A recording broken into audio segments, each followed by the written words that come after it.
নির্বাচন কমিশন হচ্ছে একটি মাঝাভাঙ্গার নির্বাচন কমিশন। সেই মাঝাভাঙ্গার নির্বাচন কমিশনকে মাঝে মধ্যে হারবাল ঔষধ দিয়ে যায় সেই জামাত ইসলাম। নির্বাচন কমিশনের সাথে গোপনে বৈঠক করে গেছে এবং সেই বৈঠকের জের ধরে নির্বাচন কমিশন আরেকটি ঘোষণার মাধ্যমে সেই নির্বাচন প্রক্রিয়া আবার চালু করে দিয়েছে।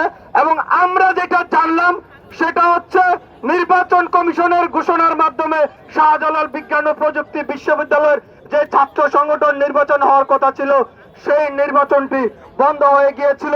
সেই নির্বাচনটি করার জন্যই মূলত সেই গুপ্ত সংগঠন এবং জামাত ইসলামের লোকজন নির্বাচন কমিশনারের সাথে দেখা করে সেই বিতর্কিত পরামর্শের মাধ্যমে তাদের উপর চাপ প্রয়োগের মাধ্যমে তাদেরকে সেই সিদ্ধান্ত নিতে বাধ্য করেছে।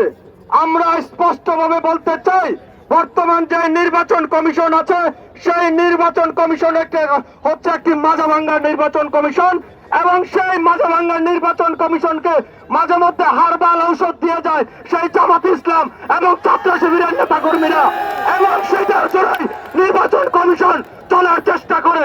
আমরা বাংলাদেশ জাতীয়তাবাদী ছাত্রদল স্পষ্টভাবে বলতে চাই, বাংলাদেশ জাতীয়তাবাদী ছাত্রদল ইউএফটি ফার্স্টের সাথে ট্রেড করুন যে কোনো জায়গা থেকে। ক্যাম্পাসে ক্লাসের ফাঁকে, ঢাকার জ্যামে বসে কিংবা ঘরে বসে ট্রেডিং এখন হাতের মুঠোয়। তাই ট্রেড করুন যখন খুশি যেখানে খুশি।